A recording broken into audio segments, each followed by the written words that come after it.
Saudara, setelah dua pra-peradilan ditolak, tersangka dugaan fitnah dan pencemaran nama baik tudingan ijazah palsu Jokowi Roy Suryo akan mengajukan lagi pra-peradilan ketiganya. Sementara Jokowi sudah siap hadir di persidangan pokok perkara.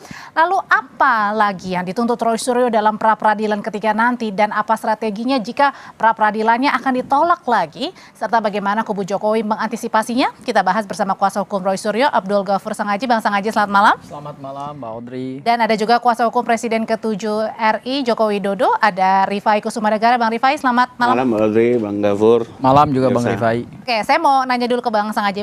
Bang Sangaji, katanya akan dituntut di pra-peradilan ketiga ini soal ganti rugi. Kenapa tuntutannya soal ganti rugi? Emang Mas Roy Suryo dalam hal ini yang paling rugi nih di sini? Ya, jadi harus dibedakan ada 3 permohonan pra-peradilan yang objeknya berbeda.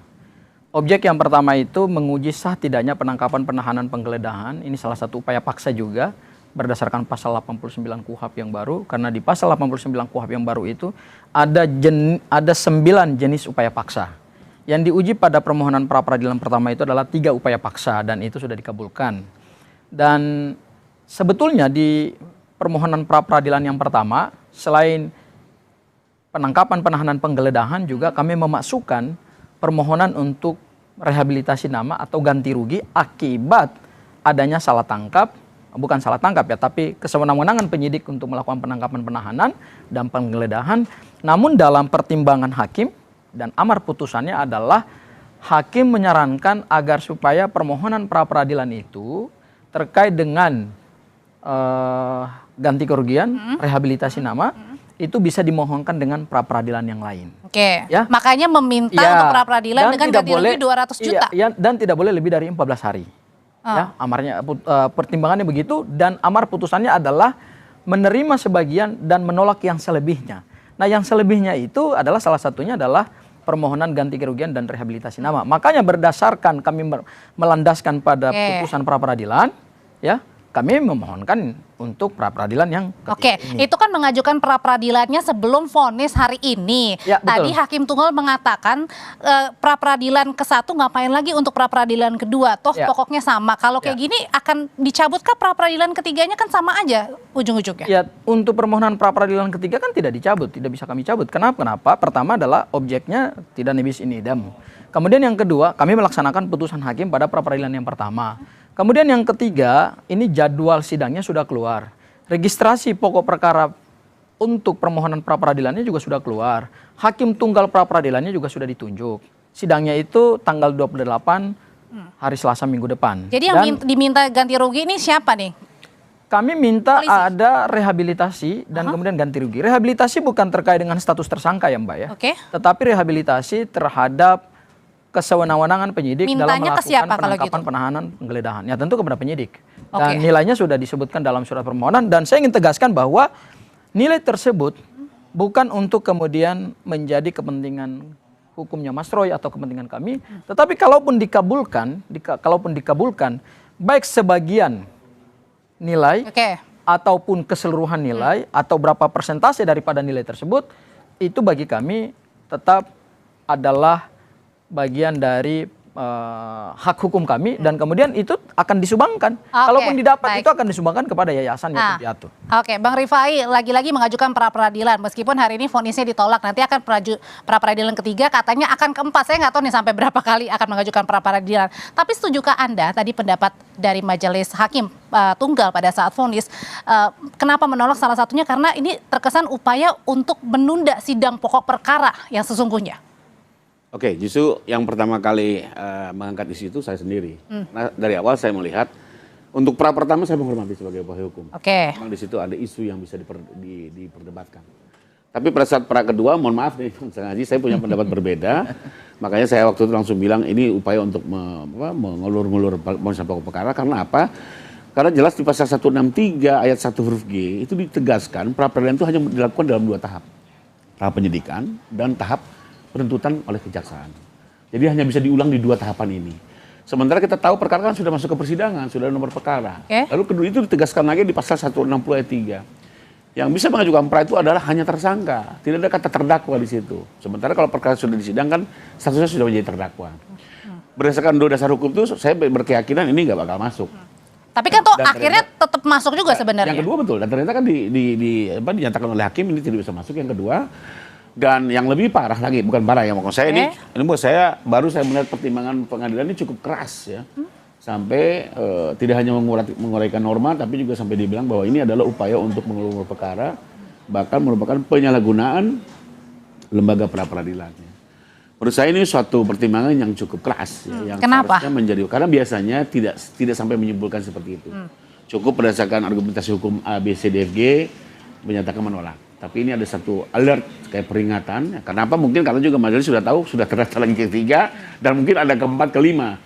Karena bagaimanapun juga ini kan perkara menjadi perhatian nasional. Artinya gini, orang boleh saja melakukan terobosan hukum tapi harus betul-betul ada celahnya dan ada tujuan keadilan yang hendak dicapai. Kalau ini kan seolah-olah terlihatnya hanya sekedar mengulur-ngulur. Apalagi mohon maaf. Emang benar Bang hanya sekedar mengulur-ngulur doang? Ya Mbak Odi, jadi gini Bang Rifai ya, putusan pra-peradilan ini kami hargai.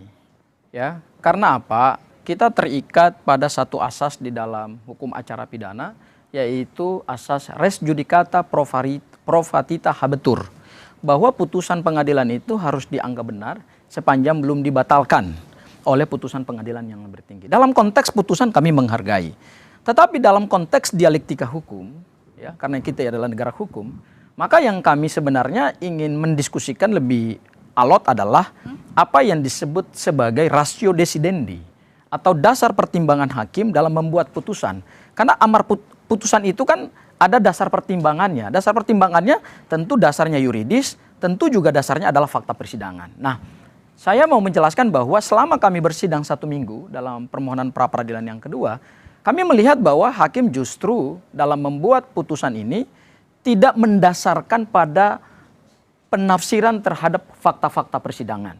Juga tidak mendasarkan pada analisa yuridis. Ya, apa contoh analisa yuridisnya? Pertama, kalau hakim mengatakan bahwa tidak boleh kita melakukan pra-peradilan untuk kedua atau ketiga sebagai bentuk pelanggaran hukum formil, ya, justru hakim mendasarkannya pada pasal 82 KUHP yang lama, ya. Sementara di KUHP yang baru pasal 163, saya katakan dari pasal 158, pasal 164 itu tidak ada larangan seseorang tidak boleh menggunakan upaya hukum berupa pra-peradilan lebih dari sekali. Tidak ada ketentuan itu.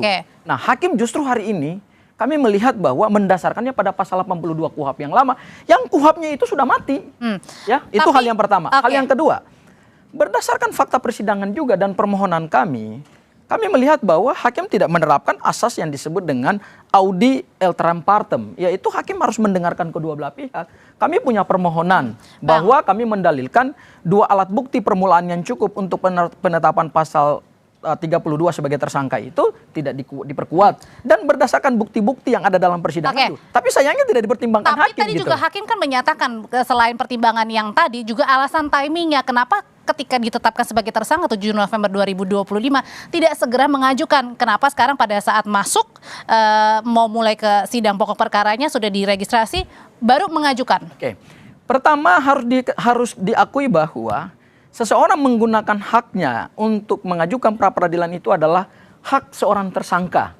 Tidak boleh kita mengatakan bahwa lebih baik sebelum perkara dinyatakan P21 atau lebih baik sebelum perkara limpah ke pengadilan. Itu lagi-lagi adalah hak seorang tersangka, tidak dilarang oleh undang-undang. Justru saya melihat pertimbangan hakim ini justru aneh. Justru malah mendikte penggunaan hak seorang tersangka gitu loh. Itu yang pertama. Kemudian yang kedua, Bang Rifai izin.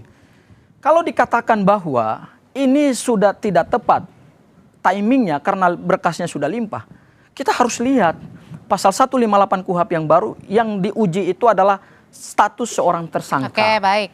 Kalau kita lihat registrasi perkara di Pengadilan Negeri Jakarta Timur, berdasarkan juga yang kami periksa dari ahli yang diajukan oleh Polda Metro Jaya dan juga ahli yang kami ajukan dan juga analisa yuridis, Mas Roy ini statusnya masih tersangka, belum terdakwa karena berdasarkan KUHP Terdakwa adalah seorang tersangka yang dihadapkan di persidangan, diperiksa dan dimintai keterangan. Surat dakwaannya aja belum dibacakan. Artinya masih tersangka. Persidangan itu belum dimulai. Jadi belum limpah ini, belum beralih status seorang tersangka menjadi terdakwa. Saya kira hakim kurang tepat dalam menerapkan hukum hari ini. Hari ini sebenarnya yang fokus kami bukan hanya vonis Mas Roy di Jakarta, tetapi juga di Solo ini mata kami juga tertuju kepada Pak Jokowi ini mengumpulkan teman-teman seangkatannya di UGM untuk datang untuk persiapan sidang. Emang mau ngapain?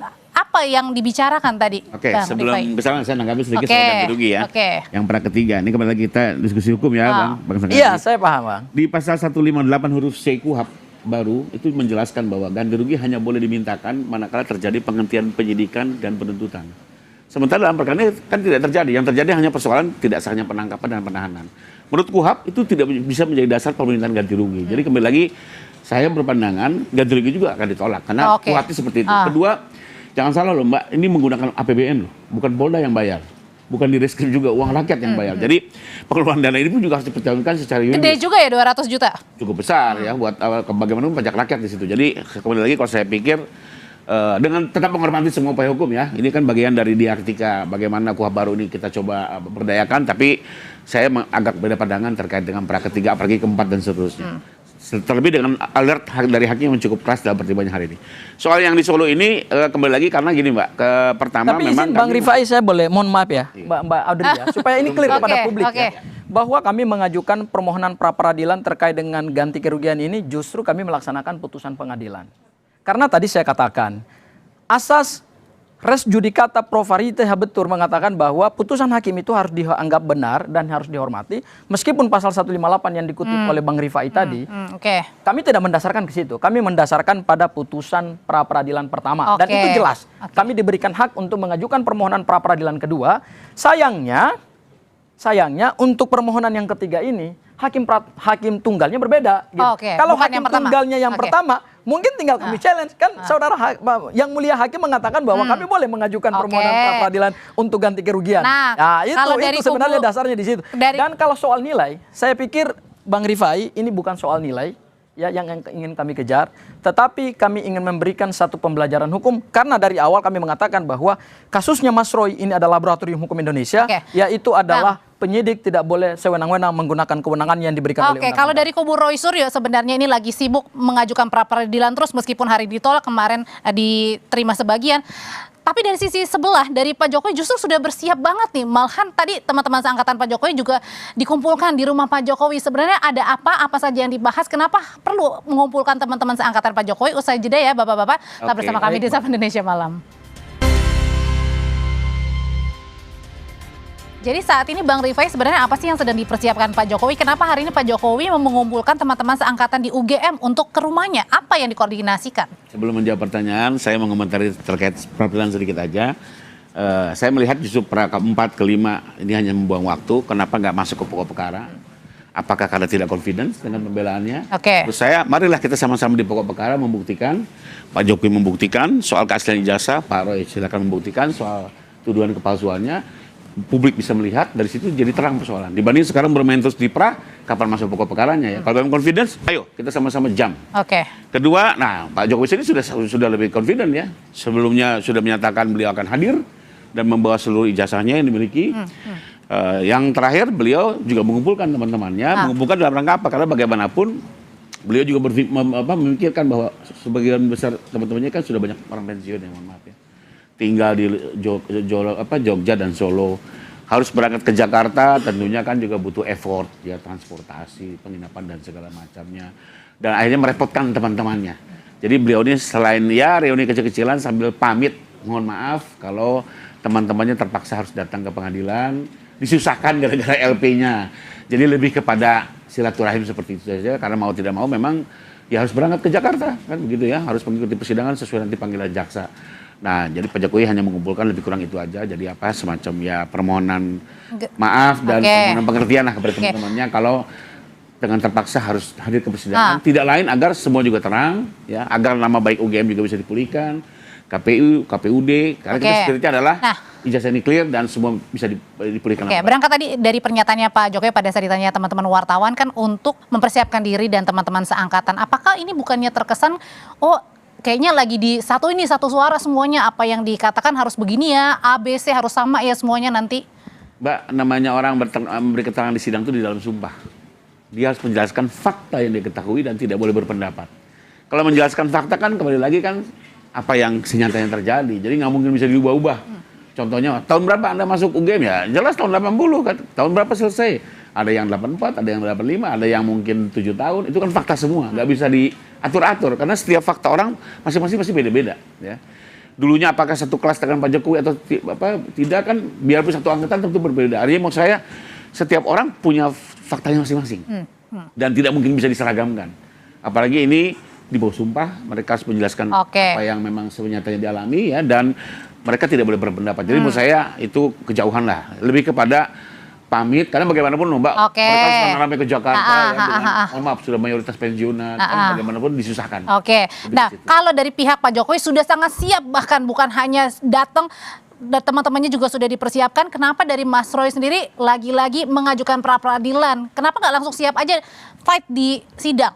Ya, kami dari awal mengatakan bahwa bukan berarti kami tidak siap terhadap pokok perkara. Tadi kami sudah tegaskan di Pengadilan Negeri Jakarta Selatan, anytime. Ya, anytime kami akan masuk di dalam pokok perkara, tetapi dalam konteks kami memberikan check and balance terhadap proses penegakan hukum ini, kami menggunakan hak hukum yang diberikan oleh undang-undang. Dan itu yang disebut dengan pra-peradilan. Itu satu hal. Hal yang kedua adalah, justru kami melihat di tengah isu terkait dengan kehadiran Pak Joko Widodo dalam perkara Bu Tifa, dan mungkin juga akan masuk dalam pokok perkara kami, ya, kami melihat bahwa kalaupun Pak Jokowi ingin menyiapkan diri dengan baik, ya, seharusnya tidak perlu mengumpulkan teman-temannya. Karena gini. Kan tadi karena udah pensiun. Ya, gini. Kita kan selalu dalam penegakan hukum itu ada sesuatu yang kita sebut sebagai apa yang disebut dengan pengkondisian saksi.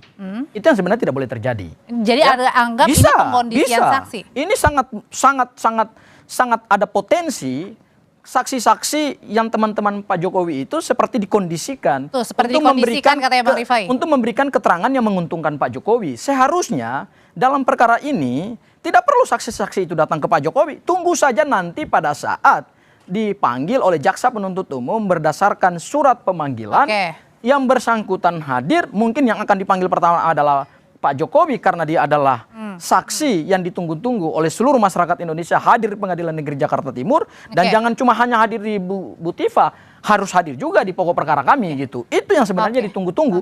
Dan persiapan Pak Jokowi menghadapi persidangan ini bukan ada pada teman-temannya, karena gini, saksi itu kan keterangannya berdiri sendiri-sendiri. Kalau semua bersilaturahmi dengan Pak Jokowi, ini kan akhirnya seperti kita sedang ditunjukkan suatu penegakan hukum di mana kok saksi-saksi ini mulai dikondisikan. Katanya singkatannya Bang Rifai. Pak Jokowi nih. Ya kalau mau silaturahmi jangan momentumnya sekarang dong. Nanti aja setelah Pak Jokowi dan saksi-saksi ini sudah selesai memberikan keterangan, baru kemudian datang ke Solo, kemudian bersilaturahmi, kemudian mau bikin acara di mana kan monggo silakan. Tetapi dalam konteks kita menjaga netralitas peradilan, menjaga netralitas penegakan hukum, tidak ada saksi yang diarahkan, tidak ada saksi yang kemudian dikondisikan. Kita lihat jawabannya Bang Rifai. Jadi ada pepatah Mbak, jangan mengukur baju orang dengan ukuran kita sendiri. Nah ini penggunaan kata pengkondisian buat saya agak bingung. Apa yang maksud pengkondisian? Karena kita lihat di situ apa yang terjadi, teman-temannya bersama Pak Jokowi. Kalau pengkondisian, siapa yang mengkondisikan? Apa mau menuduh Pak Jokowi mengkondisikan? Saya pikir naif sekali gitu ya. Jelas hanya pertemuan biasa, tidak ada lawyer, tidak ada siapapun di situ. Mereka bertemu, sekedar hanya bilang maaf, mungkin dalam waktu dekat akan ada sidang, Bapak Ibu. Tapi kesannya tadi katanya pengkondisian. Ke Jakarta, mungkin butuh transport segala macam, jadi direpotkan. Sekarang gini. Jadi Pak Jokowi nanti akan yang memberangkatkan. Pengkondisian saksi itu bukan hanya secara materi. Kembali lagi ya, jadi tidak negatif nih. Pengkondisian saksi itu pengkondisian bukan seperti hanya apa? diarahkan secara materi untuk memberikan kesaksian, tetapi pengkondisian dalam arti yang sangat luas gitu. Ya, pengkondisian tadi diakui. Ya, kalau soal transport apa itu aja. Transportasinya, kemudian dibuat seolah-olah saksi-saksi ini nyaman, kemudian nanti semua dibuat seolah-olah Pak Jokowi juga itu. Loh, gini, kita tidak sedang menguji keterangan saksi itu berdiri secara kolektif. saksi itu akan diperiksa sendiri-sendiri. Nah, sudah Oleh confirm, karena kan? diperiksa sendiri-sendiri, Yang penting maka bukan tidak berarti boleh pengkondisian negatif itu mengatur Pengkondisian itu kan keterangan-keterangan nggak artinya benar itu luas. nggak Ini boleh. juga nanti ada permasalahan lagi nih, satu hal bisa lagi yang ada pengkondisian dalam permasalahan. arti material, Oke. ya, yaitu bisa diarahkan keterangannya nanti karena gini, Atau spiritnya, keterangan itu kan bisa gitu berkembang. kan. Itu spiritnya katanya, Ya, Bang. ya, keterangan kan bisa berkembang. Apa yang dinyatakan dalam BAP kan terbatas. Oke. Kemudian dalam persidangan kan bisa meluas. Apalagi sebelumnya loh Mbak ya, Kemudian yang ini saya kedua, perlu Oke, garis bawahi, baik. di perkara yang lain pernah terjadi dua orang lawyernya Singkat aja, Bang. mereka sempat mensayur para saksi di televisi. Dia bilang saya akan panggil berulang-ulang selama 4 hari. Bahkan saya akan memeriksa perkara ini dalam waktu 3 tahun. Oke. Saya akan terus memanggil para saksi selama 4 kali berturut. Oke. Itu kan satu bentuk tekanan psikis ya. Aha. Yang waktu itu saya challenge juga. Oh, kalau Anda melakukan itu, saya akan keberatan kepada ketua majelis. Nggak boleh, lawyer tidak boleh melakukan itu. Undang-undang perlindungan saksi Baik. korban Dan melindungi saksi. sayangnya- dan Itu tidak boleh sayangnya- di pressure, Baik. Bang Rifai, mohon maaf. diintimidasi ya. Oke, sudah habis lawyer Bapak yang waktunya. disebut sama Bang Rifai tadi itu tidak ada dalam kuasa hukum Oke. kami gitu loh. Oke. Jadi itu Tapi tahu kan, betul kan, Mas? Ya, Ada lawyer ngomong tapi gitu itu loh. lawyer lain, Oke. lawyer lain yang tidak mendapatkan kuasa untuk perkaranya Mas Roy. Dan tadi saya Dan katakan ini masuk bahwa perkara Butiva loh, Oke, bukan baik. perkara Paro ya. Iya, Ini kita persiapan perkara Butiva. Saya katakan bahwa Oke, sudah habis Lawyernya ada di situ, saksi Kang. Ada itu di situ satu. tidak boleh, ini kan menjelang sidang nih. Oke, baik. Diarahkan ke rumah Pak Jokowi, ketemu Pak Jokowi, kan akhirnya orang curiga. Oke. Ini jangan-jangan ada apa nih? Ya kan Oke. harusnya. Curiga boleh saja, tapi faktanya kan tidak Oke, demikian. tapi yang Bang jelas, Gafur sepakat tapi bahwa yang keterangan jelas berdiri masing-masing Ya, berdiri punya masing-masing. strateginya Nggak ya. mungkin bisa diatur. Mas Roy sebagai tersangka mengajukan lagi pra peradilan dari Pak Jokowi psikologisnya sudah dibentuk mempersiapkan duluan, supaya jangan diri. takut menghadapi persidangan. Kita gitu lihat loh. siapa yang paling takut, siapa yang paling berani di sini ya. Betul. Terima kasih Bang Rifai, Kami Bang tidak takut Sanghaji. loh menghadapi pokok perkara. Oke, Cuma terima mundur terus. Oke. Terima kasih Bapak-bapak Yang semuanya. mengkutut Pak Jokowi dan teman-teman. Ah. Tadi diarahkan dari ini. Oke, terima kasih Bapak-bapak, selamat malam.